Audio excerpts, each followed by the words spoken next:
that's it. It's about the practicalities of today. My name is Corey. I'm the head of international here at SMG. I'm not going to be the one speaking, so no, it's Perna, and she's here. She's maybe waiting for me to leave the stage. Yeah, and here she is. We are, so SMG is the company behind the SEO Square events. If you haven't heard about SMG before, first, that's a shame. But first of all, maybe a word about us. We are the AI solution for content performance.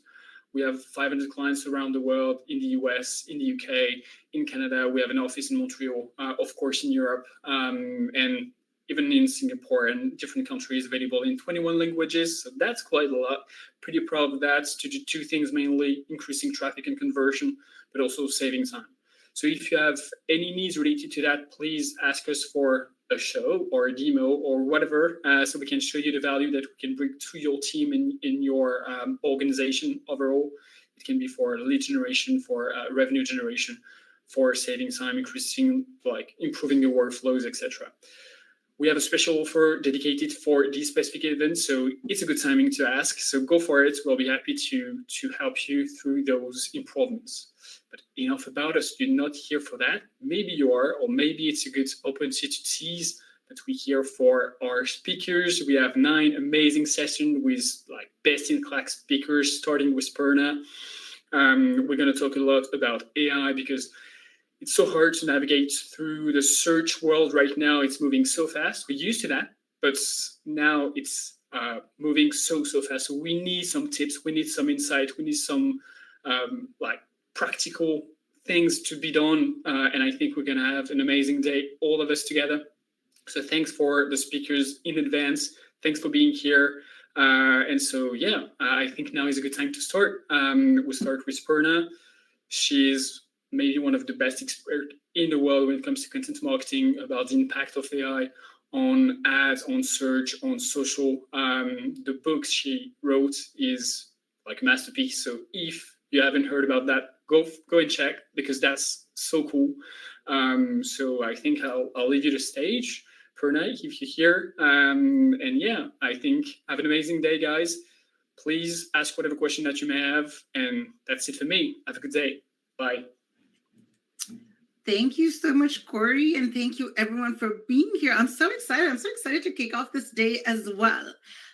And I want to start by sharing with you something a bit personal, which is back in 2018. So yes, before the pandemic, when we were so innocent and young and happy, I had this on my wall. So that's actually a picture of a frame that I have on my office wall. And it was this Gartner prediction that said, by 2020, we will have more conversations with our bots than with our spouses. Now, my husband was really thrilled by this prediction, right? It gave him a lot of hope.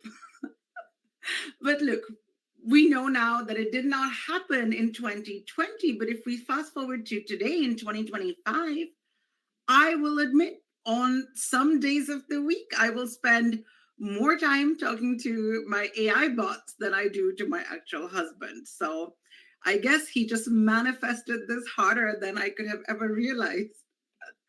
But I know it's not just me, because the average person now spends nearly 2 hours every day interacting with AI assistants on average.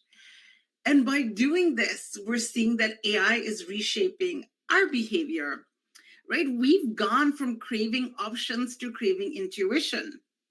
Now, some of you here might have been in SEO for long enough to remember when, like, the ultimate guide of tools, or there used to be like 20, 30, 50, even 100 plus tools, articles, used to be the most popular ever, right? And now if I see this, I'm like, oh my God, no way, scroll right past, right? I just want the one answer. And the more we use AI, like, the more we're expecting mind reading. And the brands that deliver that kind of mind reading, we reward them, right? Because we want the brands that just get us. And so it's no surprise that the shift is transforming search, social, content marketing.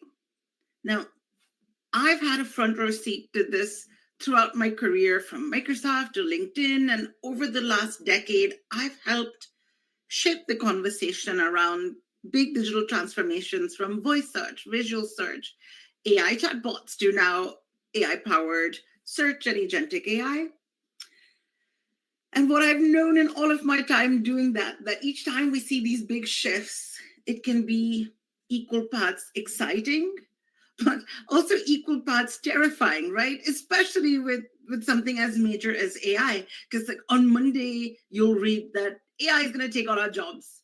On Tuesday, you read that no, it's AI is all hype. On Wednesday, your CEO is like, what's our AI strategy? And by Thursday, you're like, I'm just going to run away, go live on the beach and open my taco stand, right? Like, I get it. And yet, here we are. Here you and I are, still showing up, still translating chaos into clarity. And I would say that us marketers are perfectly positioned for this shift, right? We marketers have always been the translators between technology and human experience. And all of us here today have the power to shape our AI powered future. Now, I'm only half joking when I say that it's going to take all of our power, because AI is also as predictable as a toddler with a permanent marker, right?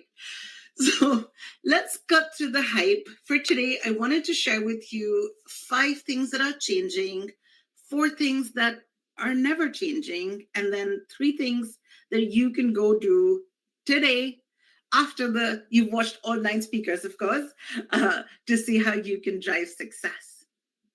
As always, pop your questions in the chat. I'll make sure I answer them at the end. So come on, let's cut through the hype. What are the 5 shifts that are redefining how we connect with our customers? Some of these you may know, some of these you may have started to think about, some of these might be new to you. So hopefully there will be something for everyone. Now, the first one that I'm excited about is the shift from B2B or B2C to what I call B2Me. Now, some of you might know, because I've shared this, where I've recently fallen down this rabbit hole of cottagecore TikTok or Japanese jazz funk playlists on Spotify. Now, I didn't plan this, I didn't search for this, but somehow my For You page and Spotify knew. They knew before I did. This is well beyond personalization. It's now prediction, which is B2Me. Let's talk about this a little bit more. Now, for decades, marketers built campaigns around personas, right? How many of you here have ever worked or heard of those cardboard cutout sounding names like Marketing Mike, who supposedly loved artisanal everything? He loved skateboarding and avocado toast. Meanwhile, the real Mike just bought a motorcycle, hasn't seen a skateboard in years, and forget avo toast. AI is different, right? AI cares about patterns, not personas, right? We're moving from static personas to living identity graphs. Think about this: websites that adjust and adapt to your scrolling speed, ads that shift based on your inferred mood, product recommendations that feel like they were just plucked from your subconscious, right? We're marketing to real people in real time. That's what I call B2Me, which is from broad strokes to segments of one. I'll give you an example. So Coca-Cola, I'm sure some of you might have read about this, but Coca-Cola launched a campaign in Saudi Arabia where instead of targeting millennial Molly or Marketing Mike, their AI analyzed 8 million social media posts in real time, and it identified people expressing cravings, and it then delivered 828,000 personalized coupons to individuals showing intent signals.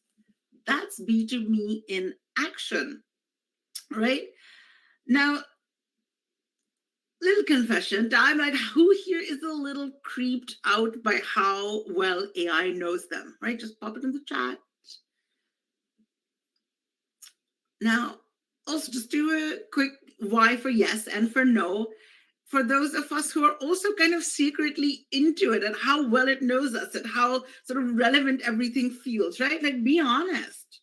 I'm raising my hand too. Like, I love it when it just gets me. Here's why this matters, right? Because decisions happen in these like fleeting emotional moments. And AI can recognize that intent in real time before we do. We tried our best to get close, and like demographics, they were always stereotypes in a data suit, right? AI is stripping that away and letting us see the person underneath. So your job becomes feeding AI the right data and letting it micro target at scale. So shift number one is we're moving from marketing to people who sort of look like our customers to now people who actually act like our customers. This is going to be really cool.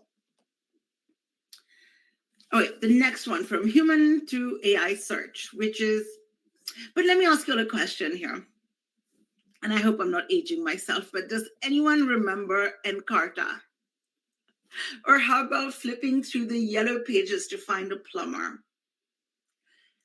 This feels so outdated and irrelevant. And I really think that's where like this traditional like 10 blue link format is going to feel like in a few years, just clunky, right? And that's an easier way.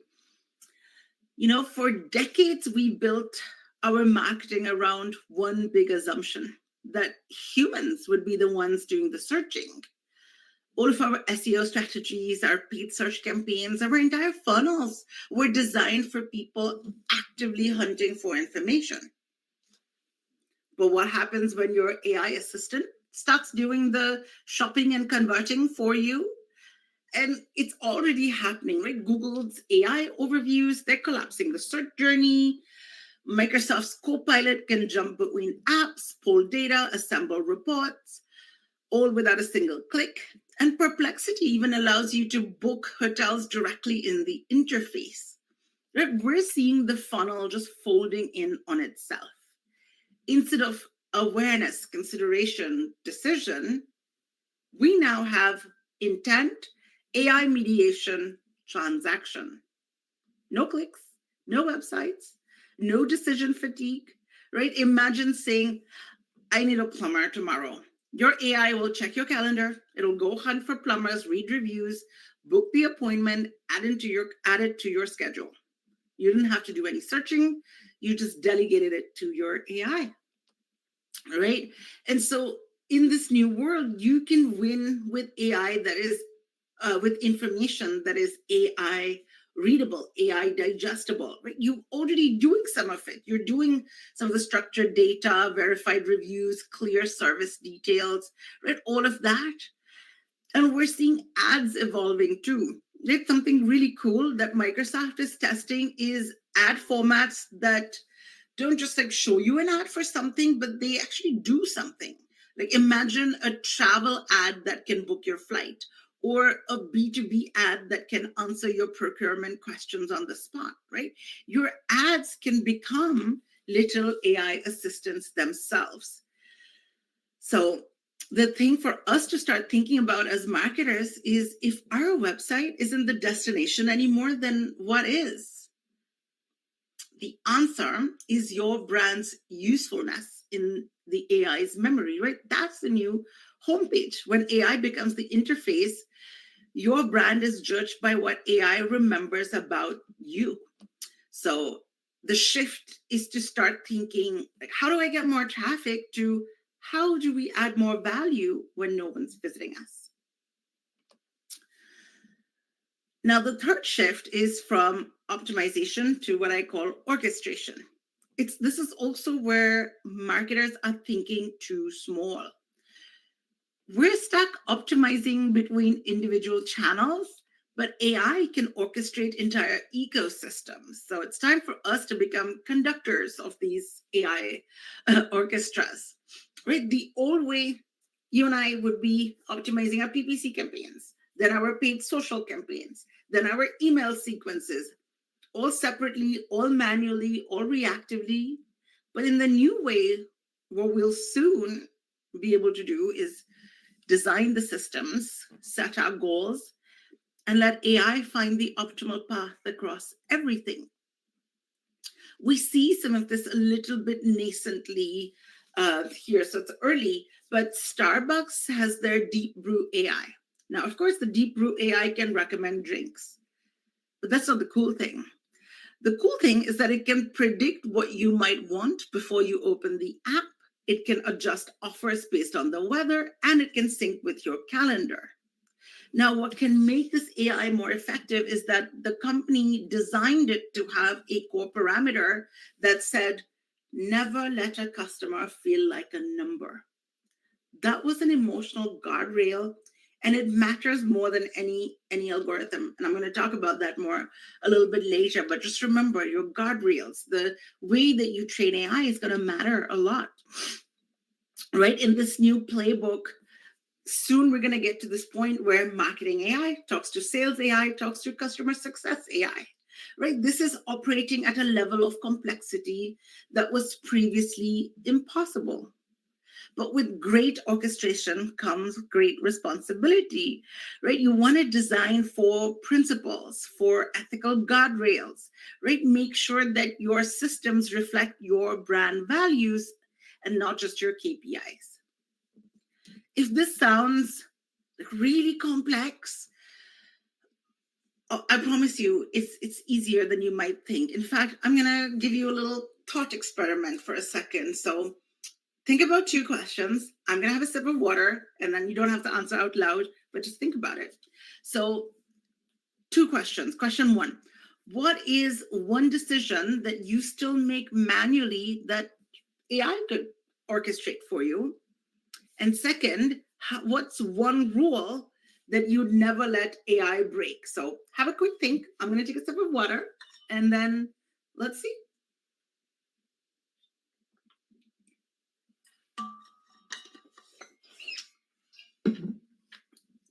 All right, did you have a think? Well, see, you're already doing this. You're already making this shift.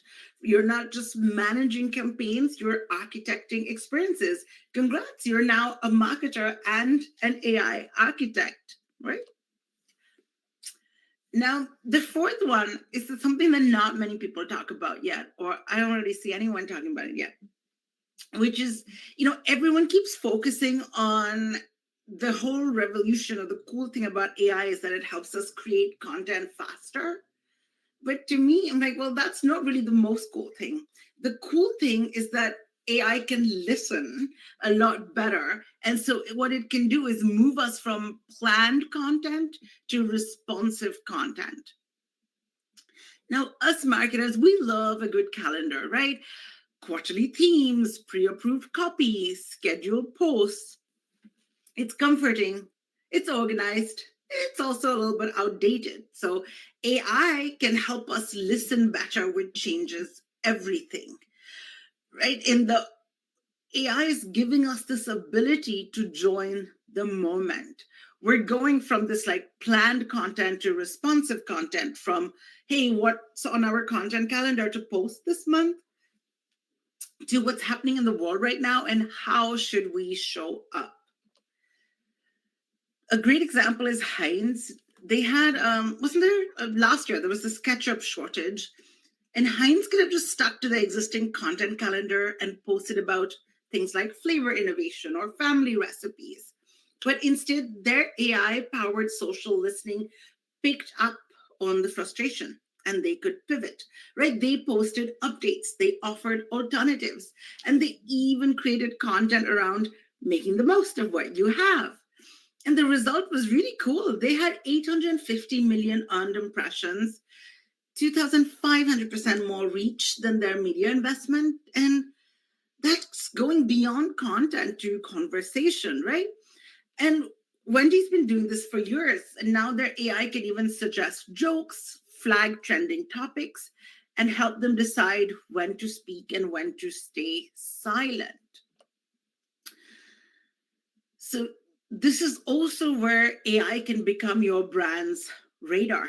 It can listen to the pulse of your industry, of your audience, of the world. It can tell you things like, hey, sustainability is spiking in your sector. Or it can tell you when customers are frustrated about an issue, or when there's a cultural moment that your brand can authentically join. Now, let me be clear. This is not about chasing every single trend. It's about teaching AI what matters to your brand and letting it find the right moments for you to show up, right? You set the parameters and AI will find the right moment, and then you can show up with purpose. And so for Shift 4, we're going from publishing content to participating in culture. And of course, there can't be another shift without talking about success or how we measure it. Right? For so many years, we were counting clicks, impressions, opens. Like, we were so busy tracking what happened that we forgot to ask what it means. Right? You and I know for so long, our traditional analytics were like driving, looking back at the rear view window. Like, here's what happened last quarter. Here's how many people clicked. Useful, but strategic, not as much anymore.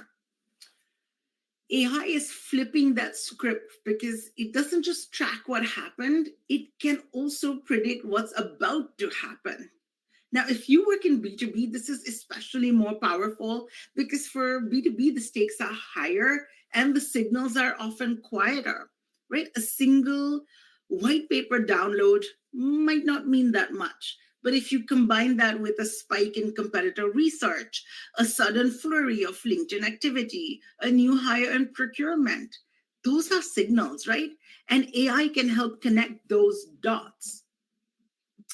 And so what we see is like, teams can build early warning systems, things that AI can detect subtle shifts in behavior, in sentiment, and competitive dynamics. It can flag a satisfaction dip before it shows up in surveys.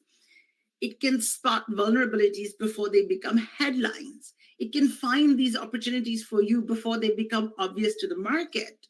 And so AI can help us go from what happened to what's coming next. And so, shift number 5 is that we're not just reporting on the past, but we can now design for the future. So, those are the 5 shifts. How y'all feeling?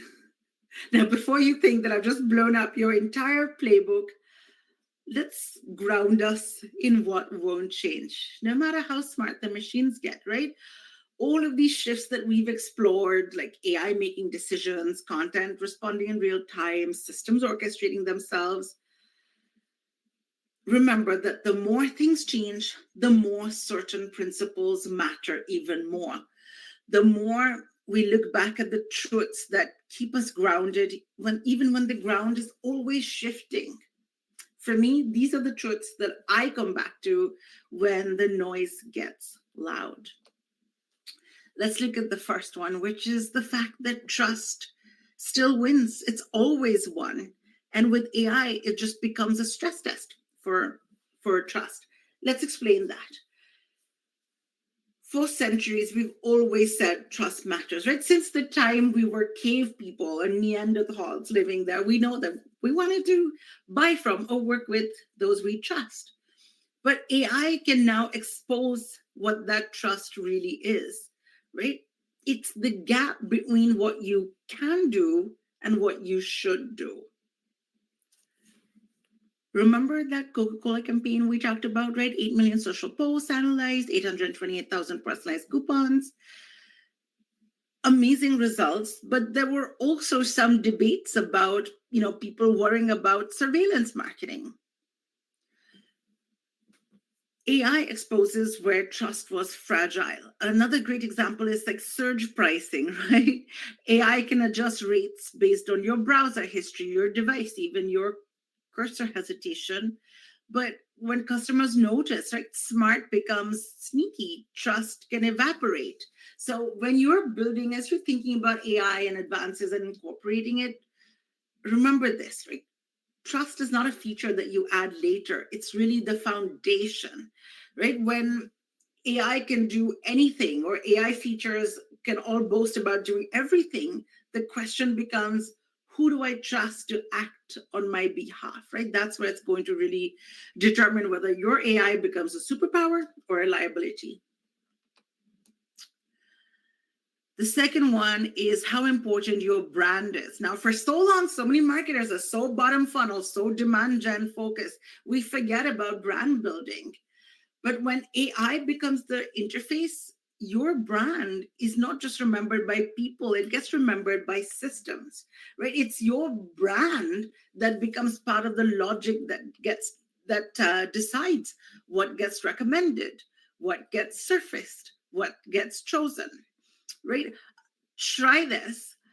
Um, Ask Copilot ChatGPT, the AI of your choice, for luxury hotel recommendations in Paris. I'll wait. In fact, I'll take a sip of water, pull up your phone, and ask it.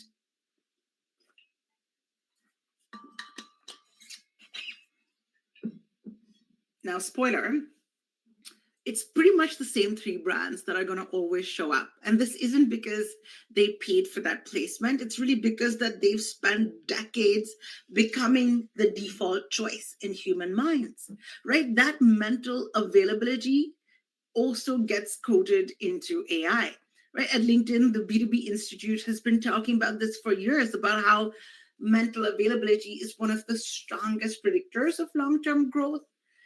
So now we're going beyond competing just for attention, but we want to become part of that sort of brand recall of that mental availability. Third is creativity. Look, AI can replicate everything except taste, right? AI can remix, it can't really originate. It can't really feel the moment or, tell a story that's going to make somebody laugh or cry in the cereal aisle. That's still us, right? And when there's just so much content everywhere, like taste is what differentiates us, not the polish, not the sophistication, no matter how personalized it is. Like boring content's just not going to work, right? Netflix, for example, they run thousands of thumbnail tests. The real winners are not always the ones that are the most optimized. They're the ones that can feel right to the human eye. Only humans can say this feels right. So you can't automate originality, and we still haven't been able to bore people into buying, no matter how perfectly personalized the boring content might be. So don't forget, our human creativity and taste is always going to be important. And then the fourth one is going back to ethics. We've talked about this, and it's so important. I'm going to keep talking about it, because when AI can act autonomously, it can influence behavior at scale, it can make decisions without asking, the question becomes, who do you trust? And that comes down to, what boundaries are you going to set? Your AI's boundaries are your brand, right? Saying in like 2025, saying things like, we didn't think of that, it's not going to cut it, right? Features can be copied, but principles can't be faked. So the ethical guidelines and guardrails that you set today can become your competitive moats tomorrow. Make sure you're always using AI in a way that makes people trust you more. And if you're ever not sure, you can focus group it. You can talk to your customers. You can see what that line between so cool versus creepy starts to find in, and everyone's barrier is different. Okay, so now you're thinking, this all sounds great, but what do I actually do? When I go to work on Monday morning, what do I need to focus on? It sounds big, but we can start. And not with some massive grand plan, not with some 50-page AI strategy, just by taking 3 shifts. And they're all doable, I promise. The first step you can take is to build for this invisible funnel, right? There are decisions that happen without us. So many purchase decisions, in fact, even now, are happening in places that we don't often see or track or don't get credit for. Think dark social, right? People making recommendations to each other in like WhatsApp groups or private communities. We don't see that. This is just getting amplified with AI, right? Your prospect now will ask their AI assistant that, hey, compare project management tools for a remote team of 20. And then your brand either shows up or it doesn't exist, isn't it?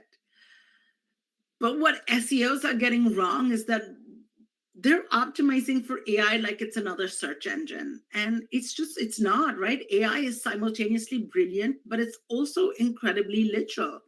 It can process thousands of data points in seconds, but it can't read that context the way we do, right? It can see enterprise software, but it misses things like, oh, software that won't make my team hate me, right? I watched one cybersecurity company spend months perfecting their technical specifications for AI discovery, right? They had beautiful structured data, perfect schema markup. But when prospects ask the AI tools for security solutions that are actually easy to use, they weren't showing up, right? Because nowhere in their content did they address the human reality or the way that humans want to know. Look, for many people, they'll say that sometimes implementing a new complex security tool can be really difficult. And so don't forget the human side that AI can find your features, but it struggles with your benefits. It can share your capabilities, but it can't feel your customer's frustration. So when you're building for that invisible funnel, you want to think like a customer, you want to write like a human, but structure like a machine. Here's how. Three steps. One, you want to take your top 3 product pages, read them out loud to yourself. Do they sound like a human explaining something to another human who has a real problem? Or do they just sound like a spec sheet? Now input those pages into an AI tool and ask it to summarize what you do based on that content. Does it capture not just what you offer, but why someone should care? If not, rewrite it, add that emotional context, include real world scenarios, explain the so what behind every feature. Because remember, AI can find you, but only humans can make people want to find you. So now there's a new metric in town, right? Move over ROI or return on investment. With AI, it's all about return on learning. What that means is you want to treat AI as a strategic experiment, right? Every AI initiative is an experiment because you and I well know AI is still nascent. It's early technology and it's super smart and it's getting a million times smarter every day, but AI still fails fast. And that's a good thing, right? That's exactly the point. And I know that your CFO is asking you for proof.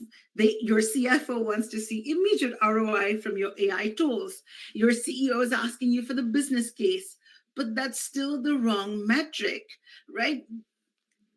I've watched a B2B company spend 3 months building the perfect AI chatbot. They launched it, and within a week, the chatbot was telling prospects that their main competitor was actually the better choice. Right? Oops. But now, instead of scrapping that chatbot, they learned and they discovered that their messaging was confusing even to humans.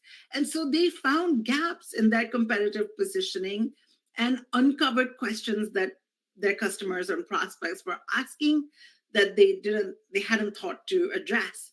So that failed chatbot led to a complete messaging overhaul that increased conversion rates by 30%. Right? The AI didn't succeed at first, but the learning did.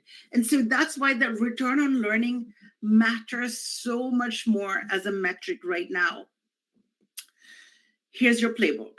Don't wait for a perfect use case. Start small, but just start, right? Take your sales call, transcripts, customer reviews, support tickets, all that messy human data that's sitting in your CRM, run it through an AI and ask, what emotional triggers are we missing? What pain points keep showing up? What language do our customers actually use? And then build campaigns around these top themes. And you'll see, you'll learn about your audience. You'll learn which assumptions were wrong. And especially in 2025, when your competitors are just waiting for their next AI best practices book to emerge, every experiment that you can run, whether it succeeds or it fails, teaches you something about how AI works with your data, your customers, your business. And so the faster that you can learn, the bigger advantage that you can have. Third is to codify your brand for machines. Now, some of you have already been talking about this, right? AI systems are forming opinions about your brand right now based on what's available. And when somebody asks an AI for a recommendation in your category, you want to be the choice.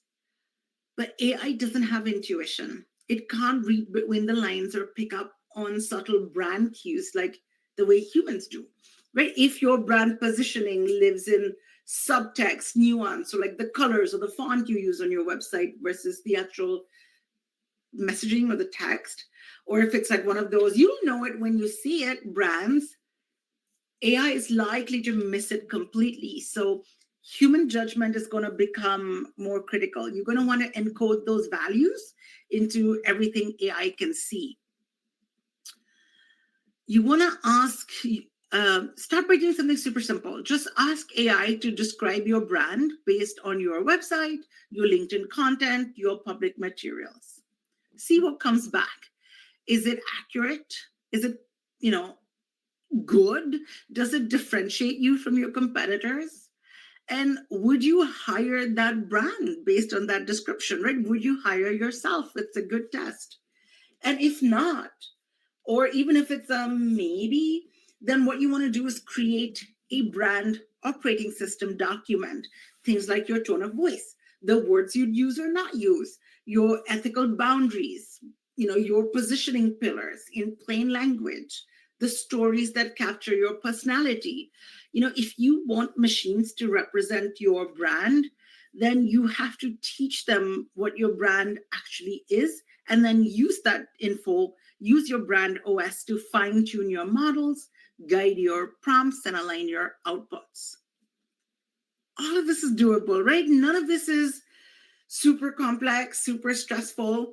And if you're like, well, Purna, you've talked about so many things, what is it? Well, if you walk away from this session and can only remember 3 things, remember these. One is design for those decisions you'll not see, right? AI is folding the funnel.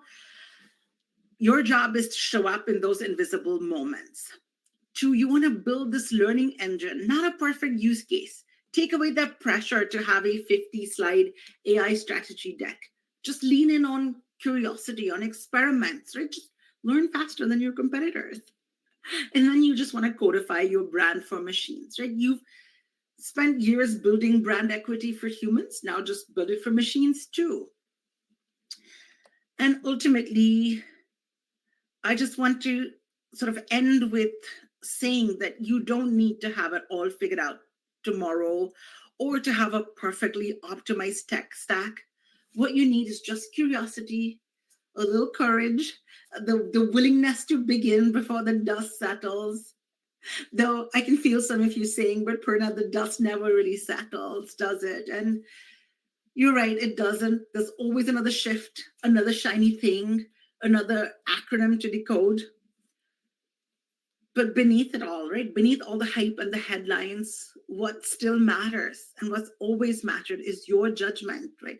Your ability to see patterns, to translate complexity into clarity, to know what resonates and why, right? This is your moment. This is our moment to lead, to bridge the gap between hype and impact, and to remind the world that, yes, in the sea of automation, the most powerful force in marketing is still a thinking human. So thank you so much. And Corey, I'll pass it back to you and I'll look at the Q&A. Thank you so much, Purna. It was kind of a masterclass. Thank you for that. And I think we have a few questions. Please, if you have any more questions, go for it and ask for that. If you also want to vote for like the best question in your opinion, of course, every question is good, but I think we have a few questions from first Jacob and Marcio. We can start with Jacob talking about Google. Perna. We have a question about, again, Google. Does this make Google reviews more important for building brand worthiness in the mind of AI? Is that something it will pull and factor in? The question was asked at the moment when you were talking about the brand, the trust, etc. So what's your mind on it? Perfect. So I would just say to that, so rather than any super specific tactics, because that's just not what I'm here to advise you on, I would just think about what works for humans, and then can AI read that? Right? Of course, like the way that humans tend to buy is like we'll look at the reviews, we'll look at the feedback, we'll look at that input always. Can AI see that? Can it find the trust? Like, so for example, what I've seen in experiments, or seen how like booking tools, etc., will look up different hotels. So if I say like, hey, I need a hotel with this specification, it will look at reviews too from what I've seen. So yeah. And can William's question in the chat, can AI tell when it's a dud review? I don't know. If not right now, maybe soon it will be able to. So that's an interesting problem, right? It's a problem that's existed right now in the non-AI world for ages when you have those bad reviews. So that's just going to get at first amplified. Like, here's the thing, when anything new comes along, it's just going to get worse before things get better. Even with the internet, right? We had to go through this dot-com bubble bursting before we have the internet that we have today. Yeah, and I think you talked about ethics. I think that's also important to have in mind, because we all always think about how can we increase leads, how can we increase revenue, etc. But how can we be better, maybe not better human being, but better organization as a whole, and I think that's also part of it. So I loved that you pointed out, because we don't hear it that much, so thanks for that. We have another question coming from Marcio about different size in terms of companies, because you mentioned Ames, you mentioned a few companies like big brands, Nike. So how does it go when it's small companies, B2B companies, maybe niche type of companies? Any thoughts on it? So, Marcio, you're right in a way. Like a lot of the examples that I shared were big companies or mid-cap companies, and that's only because like some of them have been maybe more public or sharing with that.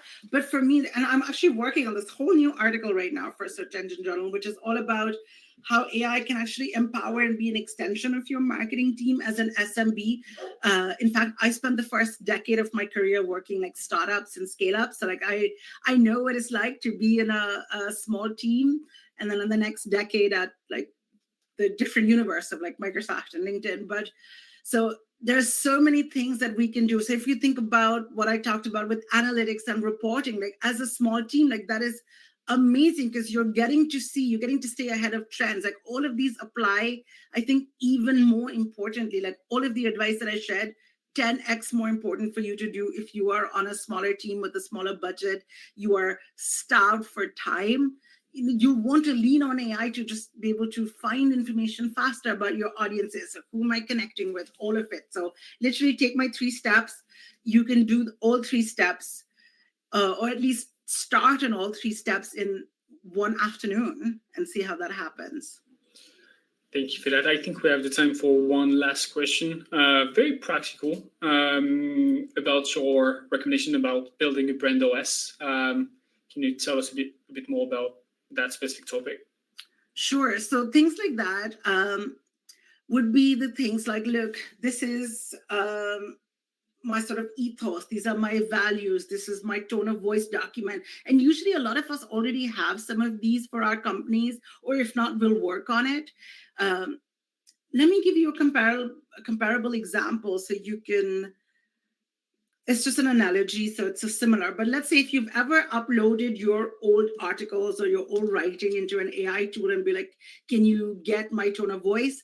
Or something that we would do with Copilot or Teams sometimes is like, can you analyze my conversation with this person and just like tell me, what emotions they should feel or something like that. You know how AI can pick it up and be like, oh, now I understand, like this is how you operate, or you like to be witty, you like to be warm, things like that, right? It's that same way, but apply it to your brand. You could say, this is my tone of voice guide, this is how I talk as a brand, these are the words that I do, these are my ethical guardrails. Just like Starbucks said, right, I never want to let my customer feel like a number. put those in, and it's just simple sort of Word doc, and you can feed it into the AI as part of your prompts, like, understand me, and this is what I want to be perceived at. Now look at my product page. What's missing? Like, what's the disconnect between what I want to be seen as and how I'm coming across as? And more often than not, we'll see that disconnect. So brand operating system. So I just did a silly play on words. So you don't have to call it a brand operating system. You can just call it sort of your like brand overview or your brand values document. So A new version of a brand guideline, basically. exactly, your brand guidelines, your tone of voice, everything like that. But just because it's for AI, you can call it operating Yeah, I system. love it. Love the concept around it. Thank you so much. We have other questions, but I think we need to move forward to Amanda. She's next, and I think it's going to be great. Thank you, Perna. It was the perfect mix between the masterclass and practical tips. So thank you for sharing. If you have any question, guys, please let Perna know. I think she's available on LinkedIn. She's a LinkedIn person, of course. You can also ask directly to the SEMG team, directly me on LinkedIn too, because it's an amazing company. I gotta admit, and I've not been paid for saying that, but I think it is. Thank you, Perna. And for the next session, we're going to talk about zero-click marketing. I think it's something that we talk a lot about. We worry a lot about it too. So I think it's going to be an amazing session. I don't know if you know Amanda, but wow, it's going to be amazing. So make sure you hear it starts in a few minutes. We're going to have a video coming in, a QR code about the special offer I talked about at the beginning of the session. So ask for a demo about SEMG if you want to increase your performance when it comes to content. And thank you again, Perna. Thank you for being here, and looking forward to what's next, because it's going to be an amazing day. See you all. Have a good one.